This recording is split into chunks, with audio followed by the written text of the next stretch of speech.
Assalamualaikum warahmatullahi wabarakatuh. Apa kabar anak bapak semua? Sehat? Bapak berharap semoga kita selalu dalam lindungan Allah Subhanahu wa Ta'ala. Jumpa kembali dengan Pak Guru Ganteng Hairil Aswad.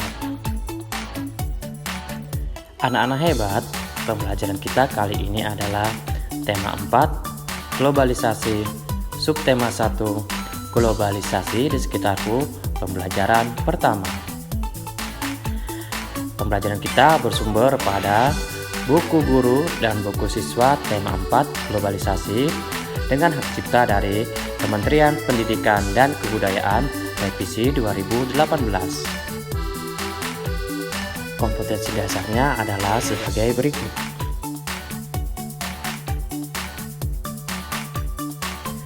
Tujuan pembelajaran sebagai berikut.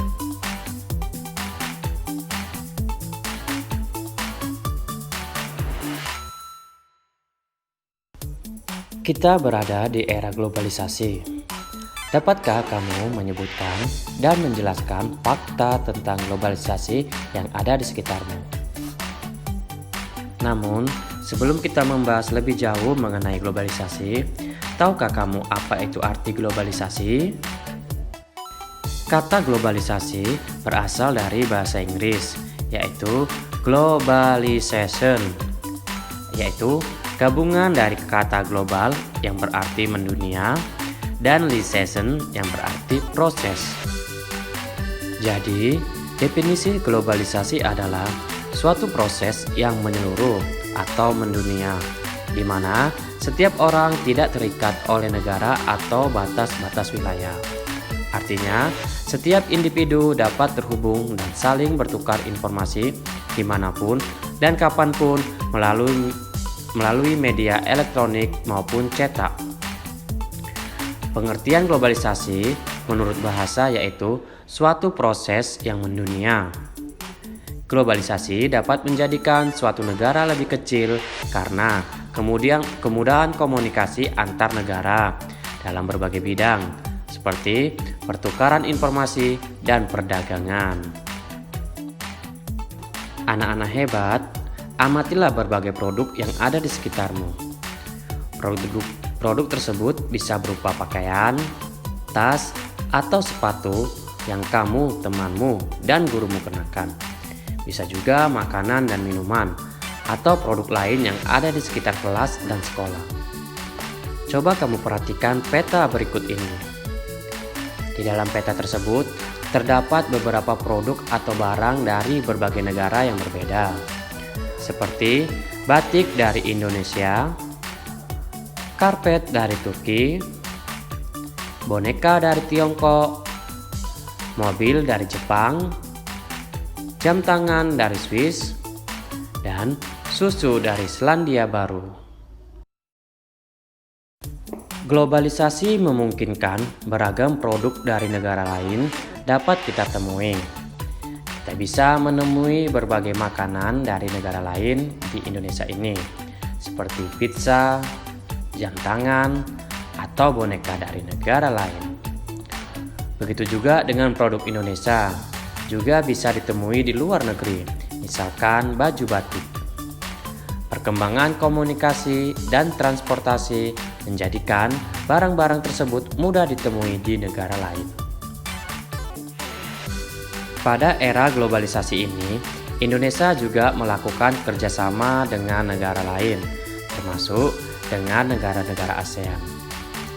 Bagaimana peran Indonesia dalam kerjasama di bidang sosial budaya dengan negara-negara ASEAN?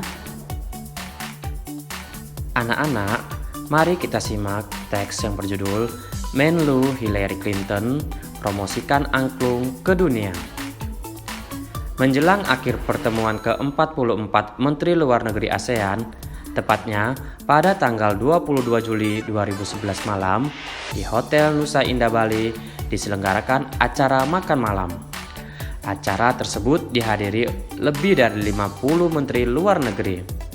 Tampak Menteri Luar Negeri Amerika Hillary Clinton dan Menteri Luar Negeri dari negara-negara ASEAN, Cina, Rusia, Uni Eropa, peninjau, dan tamu dari berbagai negara lain. Tentu saja, berbagai makanan tradisional dihidangkan dan berbagai kesenian daerah ditampilkan, seperti tari-tarian tradisional dari Jakarta, Bali, dan Aceh. Sebagai acara puncak adalah penampilan angklung interaktif oleh Saung Mang Ujo. Semua hadirin dibagikan angklung berbagai tangga nada, kemudian memainkannya bersama-sama dengan dipimpin oleh Daeng Ujo. Tampak semua undangan berbahagia. Mereka dihadiahi angklung yang baru saja mereka mainkan sebagai tanda mata dari Indonesia. It's for you, a souvenir from Indonesia, kata Daeng Ujo sang komandan. Malam yang berkesan itu sangat membantu dalam menciptakan iklim yang kondusif. Malam tersebut membuat pertemuan para menteri luar negeri ASEAN dan berbagai pertemuan bilateral lainnya berlangsung sukses. Foto Ibu Hillary Clinton pun menghiasi berbagai surat kabar di dunia. Berkat angklung, Bu Hillary Clinton pun menjadi duta Indonesia. Sumber kompasiana.com. Anak-anak, di era globalisasi saat ini, Indonesia juga menjalin kerjasama dengan negara-negara di Asia Tenggara, baik di bidang sosial budaya maupun politik. Berikut Bapak sajikan bentuk kerjasama Indonesia dengan negara-negara Asia. Yang pertama, di bidang sosial dan budaya. Di bidang sosial, bentuk kerjasama Indonesia adalah yang pertama, kerjasama untuk kepentingan kemanusiaan. Yang kedua, menjaga perdamaian antar negara anggota. Yang ketiga, mewujudkan Asia Tenggara negara bebas narkoba. Berikutnya, peran Indonesia dalam hubungan kerjasama dengan negara di Asia Tenggara. Dalam bidang sosial, mengirimkan bantuan kepada negara-negara yang dilanda bencana alam atau konflik. Berikutnya, ikut serta dalam kerjasama bilateral dan multilateral. Yang selanjutnya, kerjasama Indonesia dengan negara-negara di Asia Tenggara dalam bidang budaya. Yang pertama, memperkenalkan negara-negara anggota melalui lembaga pendidikan sekolah. Kedua, menyelenggarakan festival dan pekan film. Ketiga, mengadakan program pertukaran acara televisi dan radio. Dan yang keempat, mengadakan program pertukaran artis. Sedangkan peran Indonesia dalam hubungan kerjasama dengan negara di Asia Tenggara dalam bidang budaya. Yang pertama, memberi sponsor seniman lokal untuk mengadakan pentas seni di negara tetangga. Yang kedua, mengundang seniman dari negara tetangga untuk mengadakan pentas di Indonesia. Dan berikutnya, mendukung program pertukaran pelajar. Tahukah kamu, listrik mempunyai peranan penting di era globalisasi. Bagaimana produksi listrik di era globalisasi ini? Ayo kita berdiskusi. Kita sering mendengar bahwa abad 20 merupakan abad globalisasi. Berbagai peristiwa dari berbagai belahan dunia dapat kita saksikan langsung melalui layar televisi pada jam, menit, atau bahkan detik yang sama. Kita dapat berhubungan dengan sanak saudara, kerabat, atau sahabat yang berada di negara lain dengan mudah. Kita seakan hidup dalam satu desa yang sangat besar. Anak-anak hebat, Bapak akan membacakan teks eksplanasi ilmiah yang berjudul menghasilkan energi listrik. Namun, kamu juga perlu memperhatikan gambar pembangkit listrik tenaga air. Nah, saat kamu memperhatikan gambar pembangkit listrik tenaga air, kamu perhatikan angka-angka atau nomor yang terdapat dari gambar tersebut. Disitulah asal energi listrik tenaga air dihasilkan. Menghasilkan energi listrik. Listrik memiliki peranan penting di era globalisasi. Tidak dapat dipungkiri bahwa globalisasi terjadi karena perkembangan teknologi di berbagai bidang yang didukung oleh peran listrik sebagai sumber energi di dalamnya. Dengan ditemukannya televisi, komputer, dan telepon genggam, arus informasi kemudian menyebar dengan begitu cepat ke berbagai negara di berbagai belahan dunia. Kebutuhan akan listrik kemudian menjadi suatu hal yang harus dipenuhi bagi semua negara di era globalisasi saat ini. Listrik dihasilkan di pusat pembangkit menggunakan beragam sumber energi. Pada pembangkit listrik tenaga air PLTA, air dari waduk atau sungai masuk melalui pintu yang diatur oleh katup pengaman. Air kemudian masuk ke tangki pengaman tekanan. Air di dalam pipa pesat mengalirkan dan mengarahkan air ke turbin melalui katup pengatur tekanan untuk mendapatkan tekanan energi yang lebih besar. Energi potensial air kemudian menggerakkan turbin. Energi gerak tersebut kemudian diubah menjadi energi listrik oleh generator.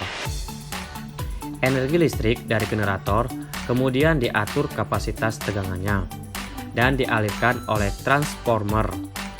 Energi listrik kemudian dibagikan ke konsumen oleh saluran transmisi. Komponen utama pada semua pembangkit energi listrik adalah turbin dan generator. Turbin tersebut harus bergerak untuk menghasilkan energi gerak yang kemudian diubah menjadi energi listrik oleh generator. Energi penggerak turbin selain dari aliran air juga bisa didapat dari angin atau PLTA, panas bumi atau PLTU, dan sumber energi lainnya. Adakah sumber energi di daerahmu yang bisa digunakan sebagai pembangkit energi listrik? Nah, setelah kamu menyimak teks yang berjudul Menghasilkan Energi Listrik, sekarang kamu telah memahami tentang proses menghasilkan energi listrik dengan komponen-komponen utama pada pembangkit tersebut. Komponen utama pada semua pembangkit energi listrik adalah turbin dan generator atau dinamo. Turbin tersebut harus bergerak untuk menghasilkan energi gerak yang kemudian diubah menjadi energi listrik oleh generator atau dinamo. Pada pusat pembangkit dari waduk-waduk besar, energi listrik yang dihasilkan juga sangat besar dan mampu memenuhi kebutuhan listrik warga di banyak wilayah. Di daerah perdesaan yang belum terjangkau aliran listrik dari pemerintah, warga terkadang membuat pembangkit listrik secara mandiri dengan memanfaatkan aliran dari sungai atau air terjun yang ada di daerahnya. Pembangkit tersebut tentunya menghasilkan energi listrik yang hanya cukup untuk memenuhi kebutuhan listrik warga di sekitar saja. Pembangkit listrik tersebut dinamakan pembangkit listrik mikrohidro yang memanfaatkan sumber energi alternatif dari aliran air yang ada di lingkungan sekitar. Nah, anak-anak hebat, mari kita amati gambar pembangkit listrik mikrohidro berikut. Pada gambar tersebut, jadi proses kerjanya itu diawali dari aliran sungai dengan kemiringan tertentu. Pada gambar ini, kemiringan air sungai yaitu 20 derajat. Jadi, air yang mengalir pada kemiringan 20 derajat tersebut menggerakkan kincir air. Kemudian, kincir air tersebut menghasilkan tenaga yaitu energi gerak atau energi kinetik yang kemudian menjadi sumber energi bagi dinamo atau turbin tersebut. Selanjutnya, dinamo atau turbin itu menghasilkan listrik hingga listrik tersebut bisa dialirkan ke perumahan penduduk di sekitarnya. Anak-anak hebat, demikianlah materi pembelajaran kita pada tema 4 globalisasi dengan subtema pertama globalisasi di sekitarku dan pembelajaran pertama. Jadi, Bapak berharap dengan kalian menyimak materi pembelajaran tersebut dengan sungguh-sungguh, materi tersebut dapat kalian cerna dengan baik. Dengan demikian berakhir sudah pembelajaran pertama kita ini. Sebelum Bapak menutup pembelajaran, marilah kita berdoa terlebih dahulu. Akhir kata, Bapak tutup. Wassalamualaikum warahmatullahi wabarakatuh.